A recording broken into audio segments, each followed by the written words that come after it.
Yes, it is true. The Black Ace Hockey Podcast is back in action. My name is Ben Adams. I'm right here as always with your co-host, Nick Jenks Jenkins. What's going on, man?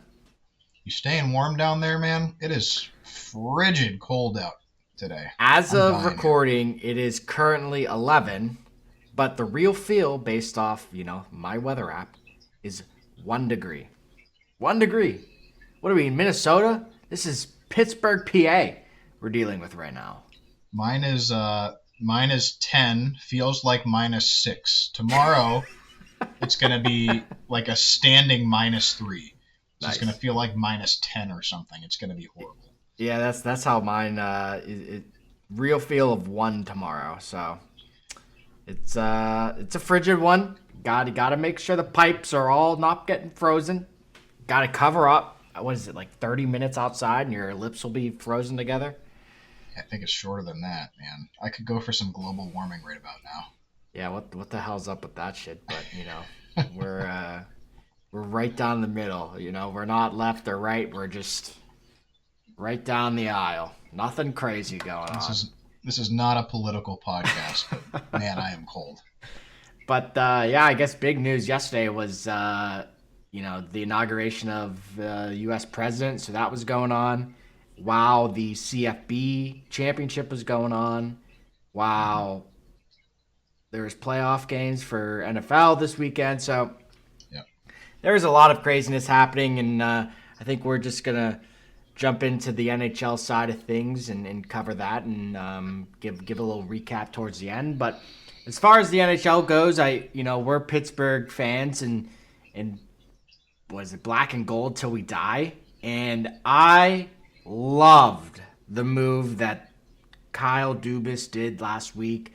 Tristan Jarry waved and then immediately just said, "Hey, buddy, just get out of here."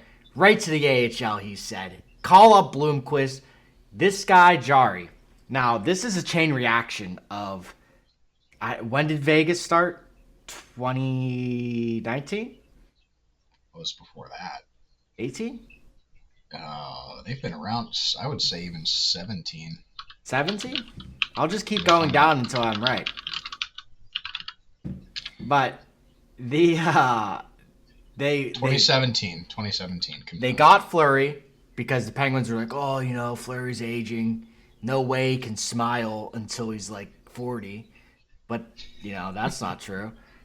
Then we were like, "Oh, Matt Murray's our guy. Won 2 cups. Like, he's our guy." Nope, forgot he has a glove side.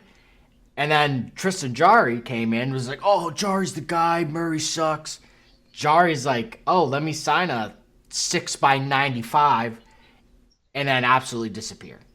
So now he broke a foot. His hips all out of whack. He's almost acting like Glassbones Jones. And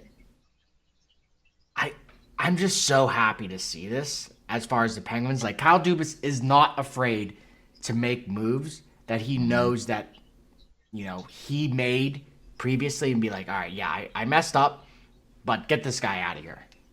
Yep. Yeah.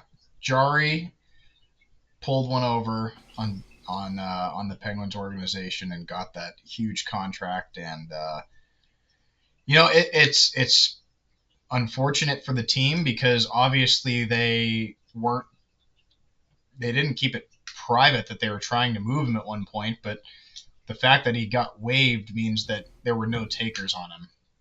And when he's been playing as poorly as he has all year and into last year too, even, that's really an immovable contract. You can't have somebody that you're taking a shot on have a contract worth $25 million plus. Yeah. So it's sad that it came to this point. But Jarry down to the AHL, maybe he can refine his game down there. I don't know, but this has been a long time coming. I don't think anybody has been surprised by this move at this point. Yeah, I mean, I look at people like Stuart Skinner or people like Jack Campbell, like guys that go down to the AHL and they like, maybe there's even too much pressure to be good there, where like maybe, Tristan Jarry's stats in the last 10 games where he would let one goal in on the first two shots of the game, Jenks. Two shots. So 1-2, you have like a good chance of it going in. Like I remember watching a game even in November, and I think we were playing against Buffalo, and the first shot went in. It was like the top of the circle shot. I'm like, is this guy even awake right now? Like, what are we doing? We're NHL goalie letting in the first shot. What was warm-ups for? Did warm-ups everything go in? Like, what is going on? So I like the move from Kyle Dubas, and rumor mill is spreading around the burg. Like, everybody's up for sale. Carlson, we'll get rid of that old ass and even retain some of his salary cap. And I would hate to see Malkin go because he's been around so long, but I think that was a bad signing in the offseason. Yes, he's still Malkin. He does great things, but there's a point where you're like, hey, even the Sharks moved on from Joe Thornton. Like, even the Sharks moved on from Brett Burns, Erik Karlsson. Like, sometimes you have to let these guys go and then bring them back, like, for Marc-Andre Fleury night or, Jake Gensel night, whatever you want to do, Patrick Hornquist night, whatever you want to do, right? So, I don't know. It'd be sad to see Malkin go, but I wouldn't be unhappy. So here's where I see this going, is with Dubas's comments, he basically said anybody who is not a, Penguins all-timer is available for sale, which basically means at this point, everybody except, you can assume, Crosby, Malkin, and Letang. Yeah. I think that the logic here probably is Malkin and Letang. Crosby's a no-brainer. He's not going anywhere. Right. Malkin and Letang are probably never going to leave Pittsburgh unless there's a really, really enticing deal made for them, right? Although, his Stanley Cup rings did get stolen. I'd get out of here, too. Crime rates through the roof. I don't know. Pittsburgh might be turning into a shithole. What the hell's going on? We might be turning into Chicago pretty soon. You're going to get stolen, then you're going to get shot. I can see teams being interested in Gino and Letang. If you're a contender and you're like, I'm just missing a right shot defenseman, or I'm just missing like a depth center guy who score some goals. Yeah. Sure, I could see that being valuable. I don't think the Penguins are just going to say, we're going to trade these guys just to get a 6th round pick. That's just not going to happen. But if a team comes at them and says, hey, we want Malkin, we need Malkin, we're going to give you a pick and a really good prospect for him, I think it would be dumb for the Penguins to say no to that, because we're at the point now where it's over, right? Even if the Penguins get into the playoffs this year, they're not winning it. They just don't have the depth. They don't have the goaltending. They can't keep up with the best teams. So you got to start thinking rebuild, and I think Dubas is indicating that he's starting to think that way with his comments. Yeah, we can't rely on Ned to pot a few goals a game, like he's been doing. The guy scored in every league he's been in, so it's not like we can just ask Crosby to score 4 and Ned to score 1 every game.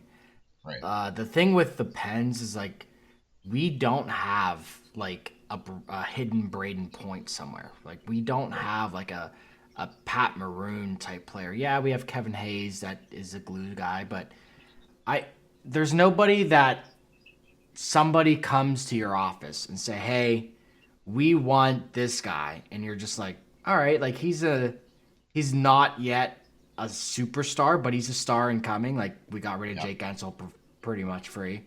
So it's like, who do you take? Rust, Letang, Crosby, Malkin. I don't want any of your fucking goalies, Penguins. You could save those. Keep them. Like, we'll pay you to keep your goalies. Like, how about that? So, like, I just don't know. I don't see any, crazy trades coming. Because I just don't think there's any big names on the Penguins. Like, we don't even have any young talent, really. Maybe that Lazat guy. Well, he's not even really young talent. He's just like the Energizer Bunny. The Penguins are in a situation where they don't have a ton of young talent. There's a couple of guys in the AHL who are promising.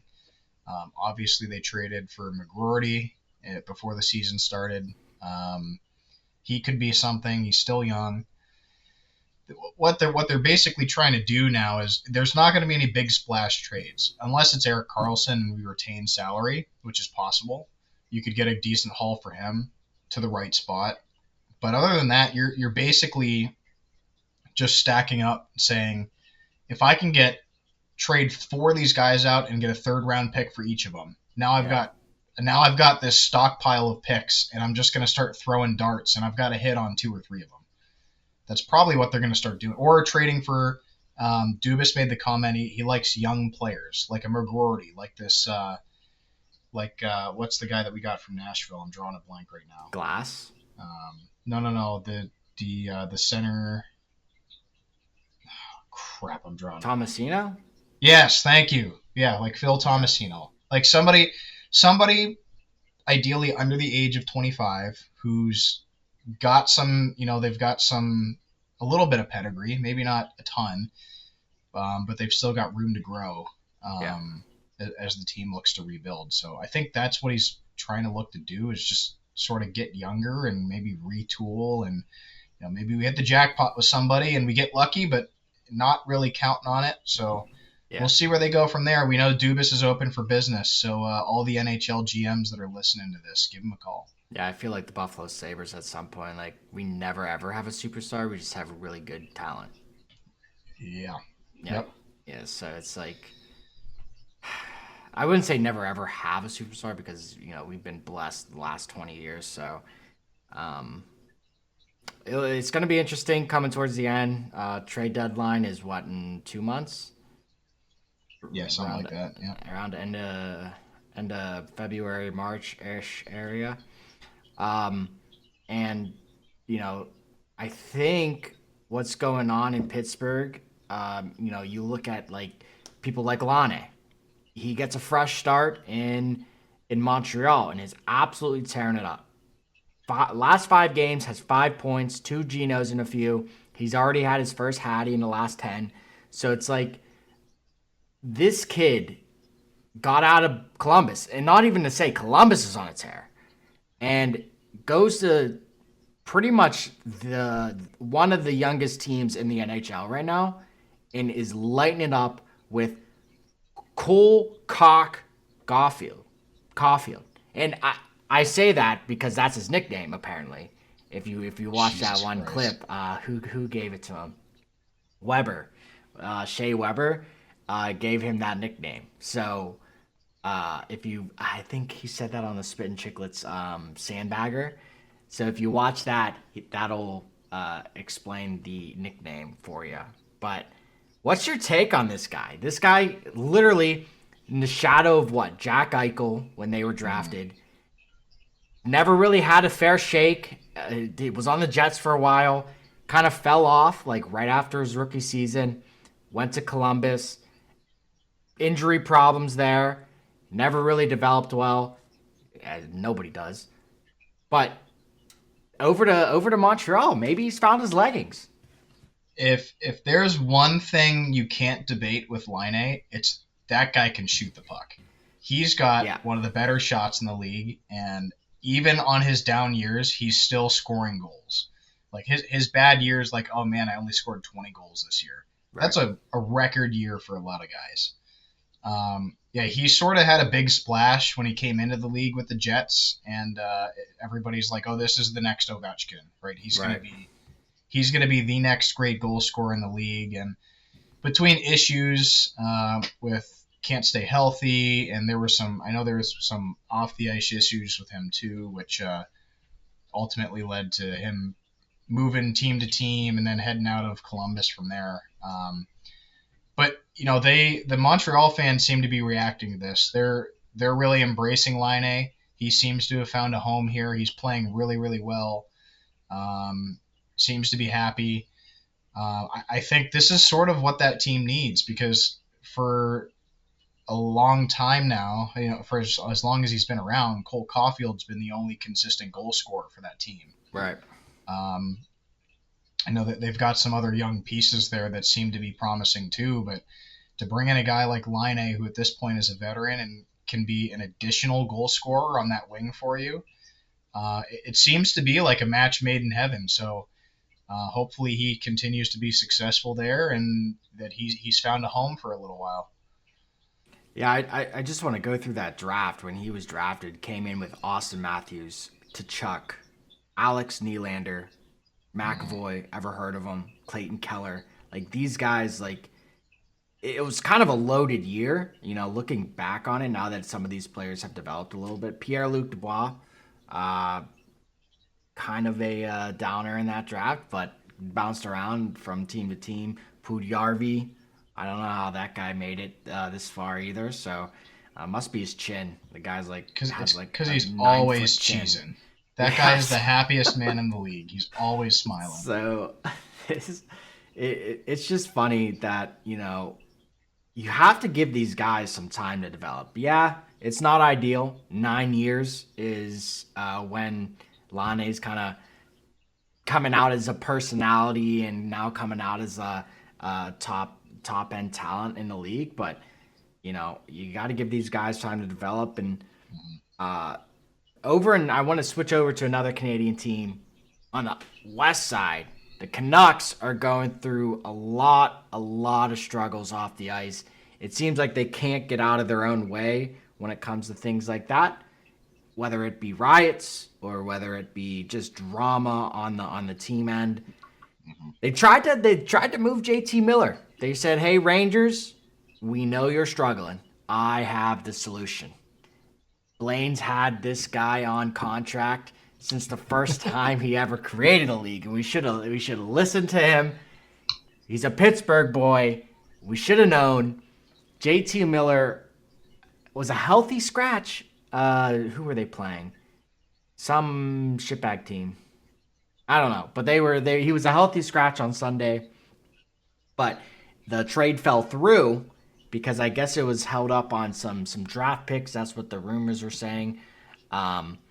So JT Miller was back on the ice for the end of warmups going into the game. Why are the Canucks persistent on moving JT Daddy?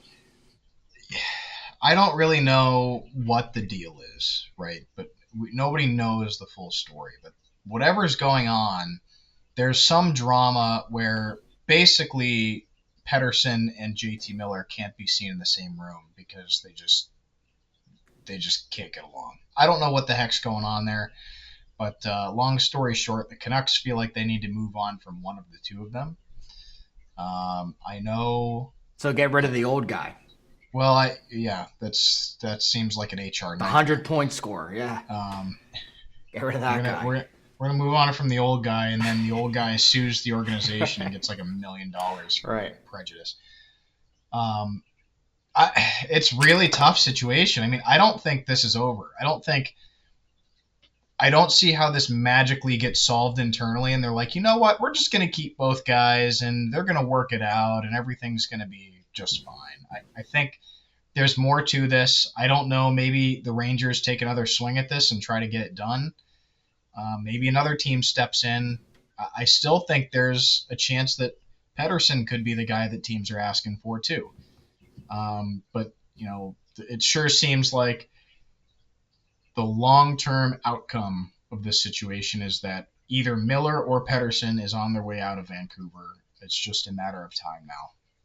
Yeah, I mean, when I hear about all the drama between JT Miller and Elias Pettersson, Miller pretty much was brought in as like a big voice in the room, like a leadership. He's been to 95 Stanley Cups because of the Lightning.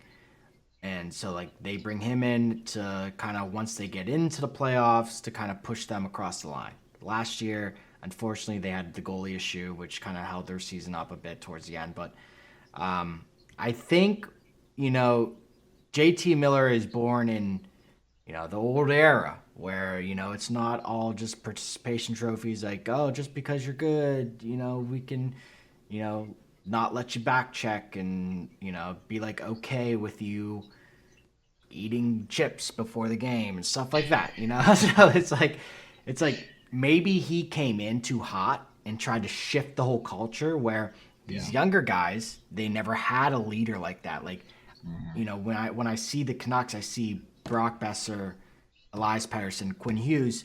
Now, Quinn Hughes probably has a little bit of leadership qualities to him, but he's not like it's hard to lead people when you're not like a Sidney Crosby or a Connor McDavid. Like, hey, that guy works hard as hell all the time. Like, I'm not bagging on these guys that they probably don't work hard, but they're not putting in like 4, 5, 6 genos a game, and you're like, holy shit! Like, all I got to do is do an extra 200 burpees a day. Sure, why not? So like things like that. Maybe he came in swinging, and Elias Pettersson was like, buddy, like you don't even know how to stick handle in the air. Like I can't deal with you. So I don't know. Maybe it's something like that. And does Elias Pettersson fit into another team? Like, do you think you could see him going somewhere? Oh God, yeah. I think there would be a lot of teams that would be willing to take that chance on Pettersson. I mean, watch the games when he's at the top of his game. When he's at his best, he is one of the best players in the NHL. And whatever this year, he just can't seem to get out of this slump. And I don't know what it is. Maybe he's one of these guys who gets into his own head, right? He's like, oh, I'm not playing so well. I know what the media is saying about me. Everybody's doubting me. What am I going to do? Whatever he's doing, he's got to get out of this funk, and maybe a change of scenery and get him into a different market. Vancouver is pretty tough to play in from a media and a fan standpoint. Yeah, a lot of the Canadian markets are that way. They expect a lot from their players, and the media is pretty aggressive. So maybe he just has to get somewhere else, and maybe this solves itself. But I don't think Vancouver wants to give up on him. I think they know what they've got there in the player, and if they can get him turned around, he's the right guy to have. But not just crazy situation. You don't always see this kind of stuff happening, especially in hockey, where there's just two guys that can't get along, and it comes to a head where you've got to just move on. So just crazy. Nothing's worse than I don't want to steal a super millennial word, but it's just toxic. Like a locker room, like when you walk in, like you already are on edge. Like you're just like, I'm waiting for somebody to like explode and slash somebody's neck. Like that's what, sometimes are happening. But, I've been a part of those locker rooms. It's just no fun. Like 1 year you're in tryouts and you're like, oh dude, I can't believe this guy's trying out for the team. This guy's the worst. Like, he doesn't show up for practice, like yada yada. And all of a sudden, when you find out who's on your team and this guy's on your team, you're like, jeez, like it's gonna be a long year. So it's like sometimes you would just like, yeah, he might be good, but hey, get him out of here. Like it's just sanity for the team. And we saw tensions boil over onto the ice when they were playing Edmonton. Connor Garland and Connor McDavid, the two Connors going at each other in a cross-check battle for the ages, which, quite honestly, I see on a regular basis in youth hockey. So Connor McDavid getting a 3-game suspension for absolutely murdering the teeth of Connor Garland. And it was funny, the call on the ice was like, these two guys get a match, everybody else on the ice just gets a 2. Like, that's funny. I would love to do that. Like, everybody on the ice, I don't care who you are, get in the box. Like, whatever. Even the goalies. The goalies get in there, too. What are your thoughts? So, let me ask you this. I mean, does Connor McDavid deserve to be suspended? Absolutely. He cross-checked him in the teeth. I don't care who you are. You can't do that. You're getting suspended. It's deserved. As a ref, how did Connor Garland get away with murder there? He was like holding McDavid for 15 seconds, like maybe 15, 20 seconds, just grabbing a hold of him. He's like, I'm not letting this guy touch the puck, and I don't care if I go to the box because of it. And the refs are just like, nah, I don't see anything at all. I don't know how they missed that. You've got to call something there, right? Well, it depends. So, like, when I look at a penalty, it's about, unless it's like a cross-check to the teeth, right? Or like a hit from behind, like behind the player, like something egregious, you're like, okay, like now I have to call. Everything is about puck possession, right? Like if two kids are wrestling behind the play and they're not like hurting each other, like I'm letting it go because it's literally on the other the puck is in the other zone, and like them wrestling. What am I gonna do? Take them both to the box and play's just gonna be dead, and I'm gonna have to set up another face off, like, or let me stand there, tell them, all right, guys, let's go, like everybody up, like don't worry. But when you're that age, like when you're 25, 26, 27, like hey, like you're gonna hold on to him, but guess what? You're getting like don't look at me when you get slashed in the ankle, right? So like you can hold on to the best player in the world, sure, but when he retaliates with like the same level of intensity, I'm gonna let that go. But what Connor did was over the same level of intensity, where like that man needs facial reconstruction. Like I mean, you just can't do that. Yeah, maybe call the holding, but at that level, that call can be called 9 gajillion times. So you're like, you have to let it go because like you let everything else go. So it's like, it's tough. It's tough. It's game management. Yeah. Like, you're not gonna call that because there's 100 of those. So let me just call the obvious trip, or the obvious like where the puck is where I'm gonna be calling the penalties. Like not like over here, unless it's like a slash to the face.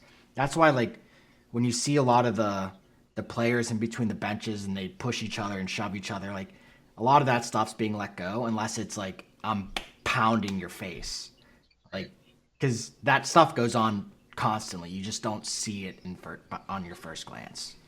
Fair enough. It's game management. That's all it is. Like I've been a part of those like higher level games where like the ref is just like, to me, like I'm looking at that and I'm like, that's a penalty. But the puck's in the other corner and these guys are just like tapping each other on the ass like, hey, like, okay, like, sure. Yeah, But it's hockey at the end of the day. It's not badminton. So it's this is why I had to ask your opinion, because you're our resident referee on the pod. It's tough. I know people would be like, you have to call it, but like I don't want to make the game longer than anybody else. So like why? It's just a game. Like it's just play. I get it. All right, moving on to another topic. There's been a recent run in the Eastern Conference race for the wild card spot recently. The Canadiens, Columbus, Detroit, all bidding for that final wild card spot. Detroit and Columbus 8-2 run in their last 10. Canadiens 8-1 run in their last 10. These three teams, to me, when I see them, I'm like, yeah, these are just dog shit operations. But what's going on in these three areas? Like Detroit, do they even have water over there? Is it clean water? We've been over this before. Flint and Detroit are not the same. You got to worry about those people in Flint, not in Detroit. I'll get him a Brita filter, I guess, for Christmas this year. That's awful nice of you.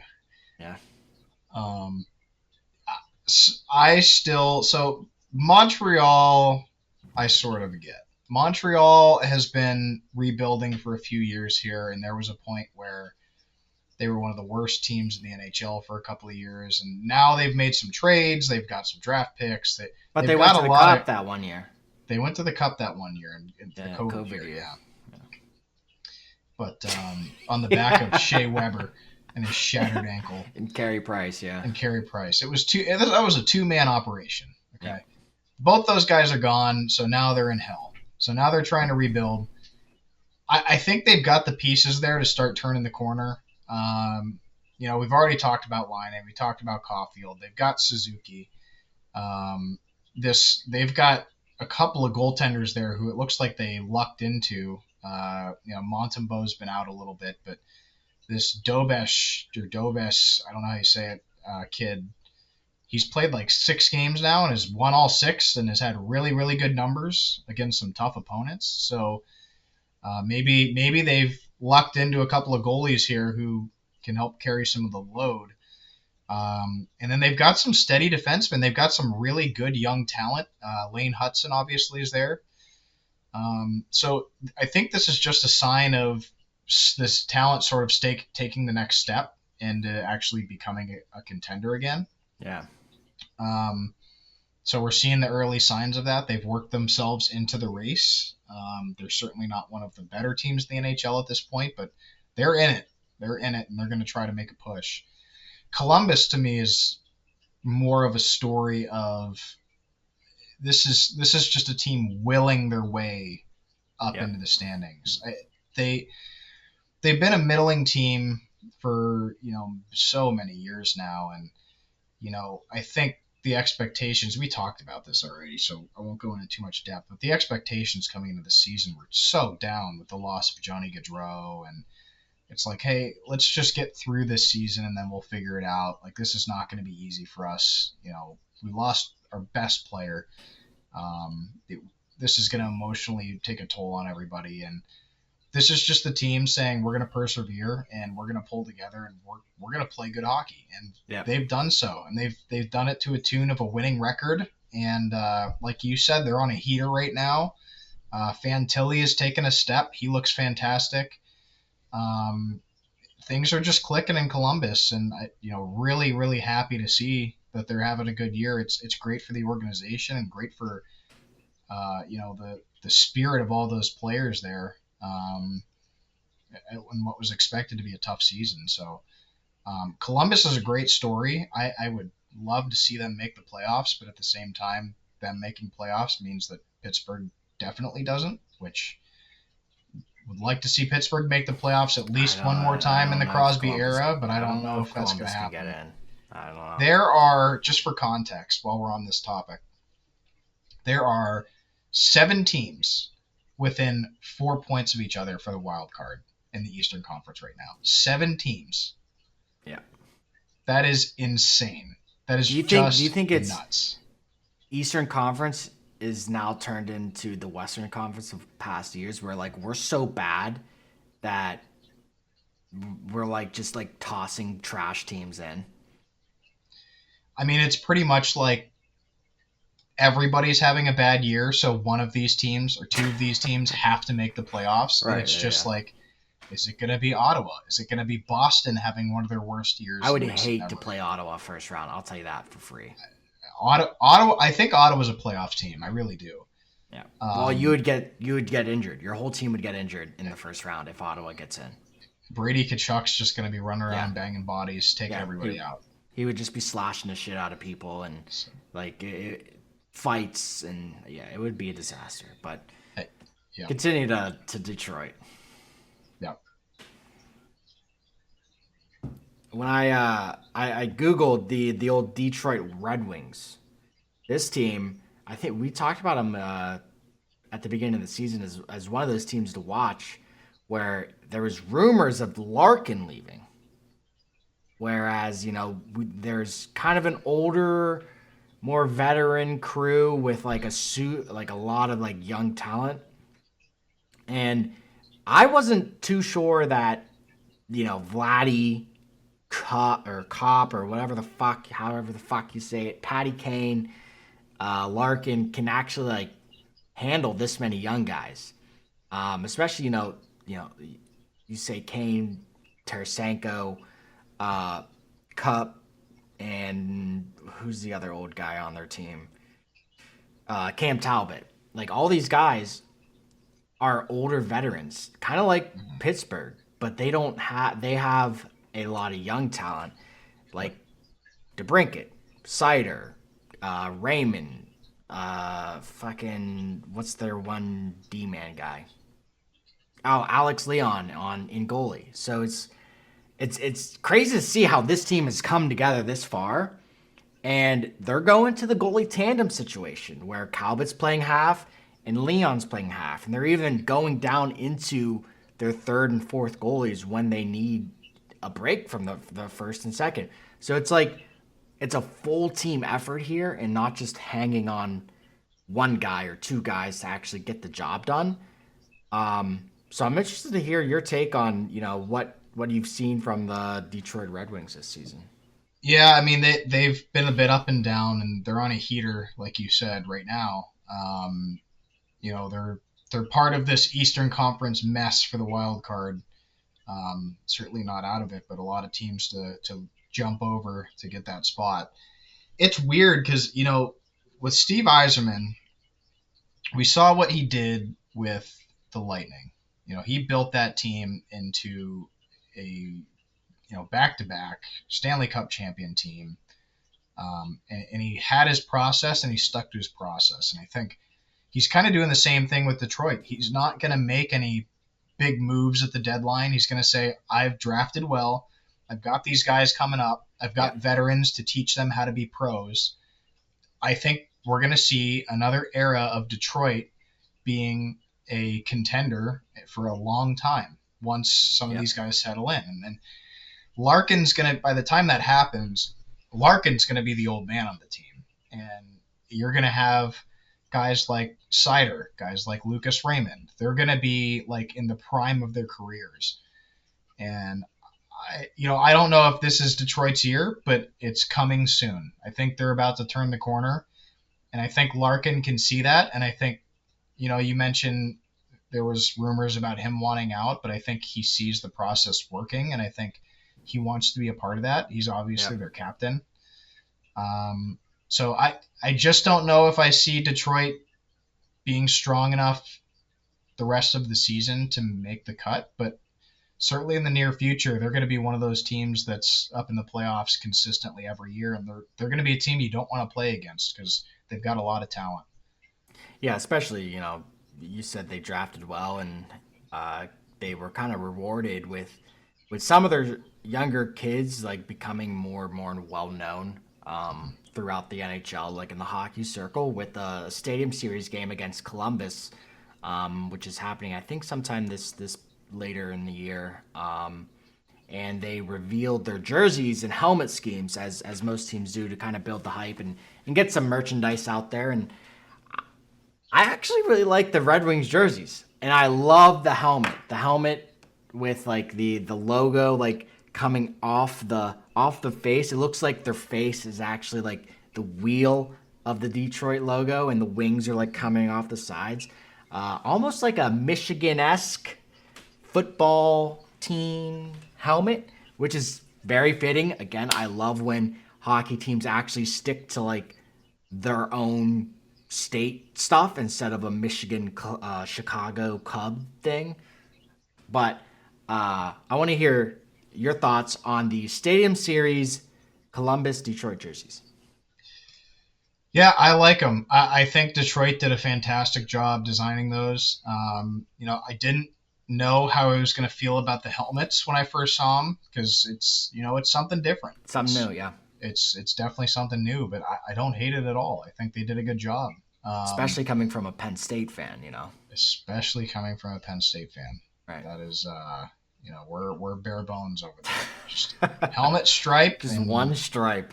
Helmet stripe on a white helmet, and yep, you know the deal. No names on the jerseys. Very basic. Right. This is the Stadium Series, and events like this are a great opportunity to get creative and come up with a cool design. And I think they got it right here. I like what the design team did. Yeah, especially even in Columbus. Like when I look at their jerseys, I think we've seen the cannon on the jersey before, and that might be their third jerseys. But there's like a few different striping combinations that they did this time to mix it up, and I don't hate them. Like you said, I think this whole series is about creativity and not really falling into like, hey, this is the best game on the day. Like it isn't. It's Detroit Columbus, same as it always will be, same as it always was. But this is more for, I think, sales and NHL exposure and things like that. That's kind of why they created the Stadium Series, because everybody loved the Winter Classic. Not anymore. It's kind of like thing now, but it is what it is. But I think Detroit freaking nailed it. It's like when the Devils came out with their third jersey and it just said jersey. Just perfect marketing. And then they come out with the hats that match and it just says hat. Like, Yeah. oh, perfect. Like, that's like, you can't get me a better marketing team and better sales team than those people right there. Um, I can't give Detroit any more props. It's just absolutely beautiful. Although Fanatics is kind of iffy on just jersey making in general, but just absolute grade A from Detroit and nailing those jerseys. And wanted to highlight one last thing before we kind of get into some topics here. And Matthews off his injury has 5 Genos in his last 5 games. Jenks. He may have heard my comments about him not being a Hall of Famer and was like, yo, absolutely not. Let me pot a few and let me teach this nobody on the internet that I'm the real deal. Now, I'm not saying anything anymore about his status until we get to the end, but this guy, he just wants to just be great and lead well. And I think this is his step. Like, I think the next 3 years for him as a captain will define his career. Because now the game's bigger than just him, right? He's the captain. He has to lead. And I think before, like I've said, he was more concerned about his earrings or his style walking in. He can keep that, but now he has to worry about Mitch Marner slacking off and Alex Nylander being like worrying about taking 3 practices off because he's worried about his next contract in 17 years. So, what are your thoughts around that? Yeah, I mean he's definitely come back with a vengeance. I know he's been battling some injuries over this season, and he's come out and he's playing really well right now. And I think to your point as a leader, I think one of the best ways to lead is lead by example. And Yep. he is certainly putting up the points right now, and he's saying, come on guys, let's go. See, I'm helping us out. I need everybody else to be pulling their weight too, and let's get this thing done. Toronto's not having the best year in general. I think this is the turnaround they need. They need their superstars to produce. They need their leaders to start producing, and Matthews is getting that done right now. So maybe this is the turnaround the Leafs need. They definitely secure their playoff spot, and hopefully doesn't run out of gas by the first round again, because we know how the Leafs love to lose in the first round. Yeah. Yeah, they do. And especially, considering their goaltending situation with Murray getting back into the swing of things. He's still their goalie, right? He's only played 1 game for them this year. Yeah, and that was based on an emergency basis, I think. Yeah, so, I mean, I was just going to ask, like, who their actually go-to goalie is now. They've been rolling with Joseph Woll and Anthony Stolarz, but Stolarz is hurt right now, so they've been bringing up that guy from the AHL. Hildeby, I think is his name. Yeah, because, as an American, we don't get Toronto games unless they play the Penguins, and that's the only time I'm ever watching Toronto, because why ever watch Toronto? So I think we'll see. We'll see how the playoff situation shakes up, and one thing that is usually a hot topic around this time of year is just talking about playoffs and talking about how we can better the game in general, because there's been a lot of switches or a lot of change up between rules, and like, oh, you can challenge this and you can challenge that, or if you miss on the challenge you get a penalty, like, and things like rule changes have played a big factor in the game today, but we haven't seen yet playoff changes. So what are your thoughts around maybe like a little wild card entrance tournament, kind of like what the NBA did? I don't know if they still do it, but they did in the COVID year, where they would play like a wild card tournament, or maybe like a best of 3 series, kind of like MLB does, So give me your hypotheticals around this topic. I think that format works. I like that format. You know, I think there's definitely some opportunity for some creative freedom about how to do it, but I think at this point the expanded playoff is necessary, right? We've added Vegas and Seattle to the mix over the last couple of years. There's now 32 teams, so 16 get in. That's half the league, and we've seen a couple of good teams. In some instances, there's a big gap, but we've seen some good teams miss the playoffs by a point or two.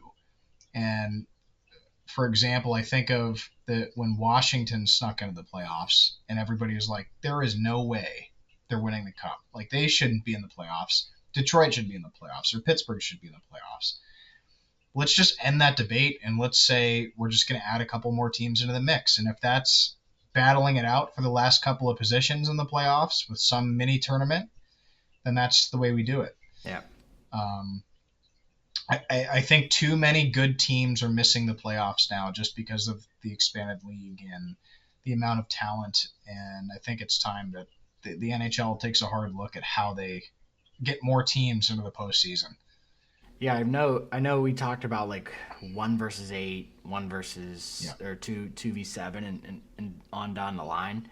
Like maybe, as we look or maybe before we look to get in another team. I know they were looking at Atlanta and back in Phoenix and other spots around the United States.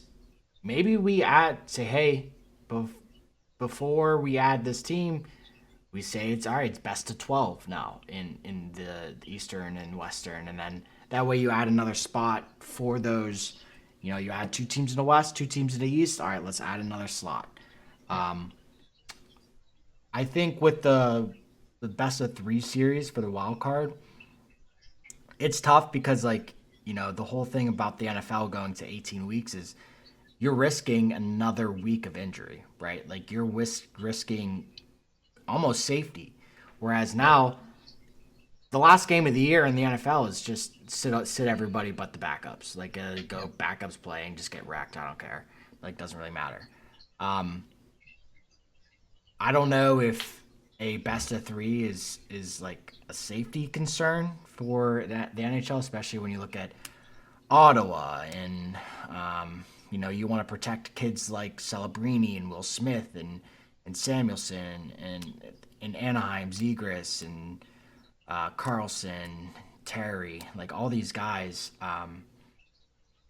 It's a tough conversation because I'm sure the NHLPA will have to be involved and things like that. Compensation will go up, and salary cap is already going up next year by a couple million. So we'll see. I think it's a good conversation to at least add another spot, like best of 12 or something like that. And maybe it doesn't have to be a whole 3-game series.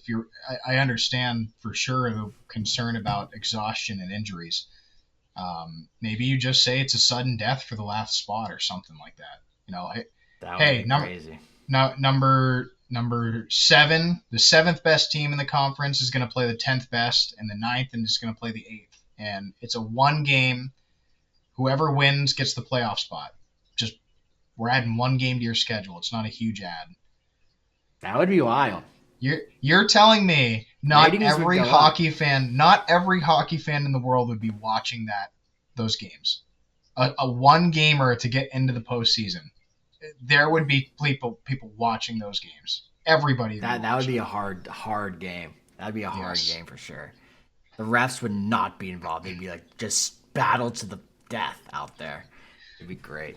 They'd have to add 2 extra refs to that game because there'd be so many fights. So many fights, yeah. Especially like Rangers get in, just Matt Rempe just beating the piss out of people. Oh my god. Matt Rempe would opening face-off, they'd just send Matt Rempe to just murder the best player on the ice. Him and Reeves would just go at it. Him and Wi-Fi.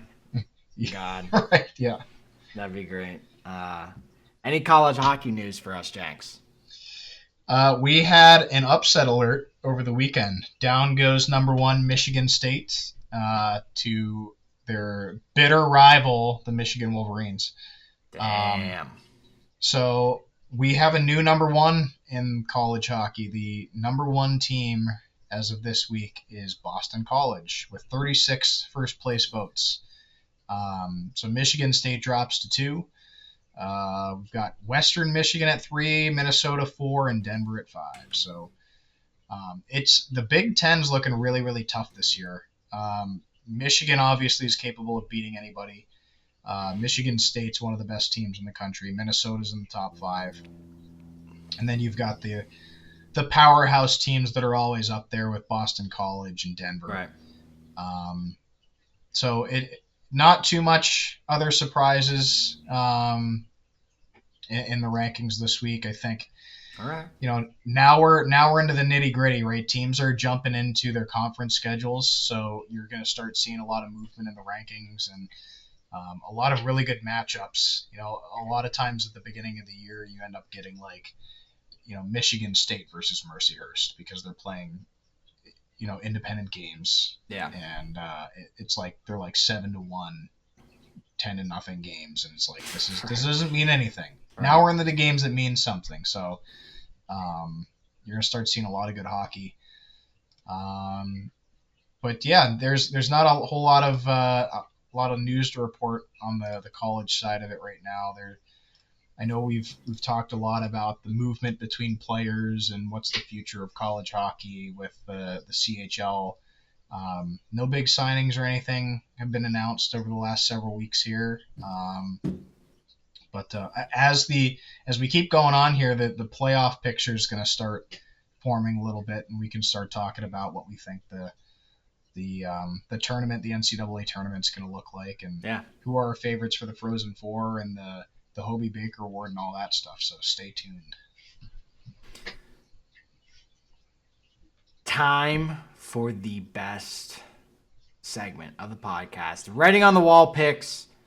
I think we were both 1-1 last 1-0, not 1-1. We both won last week.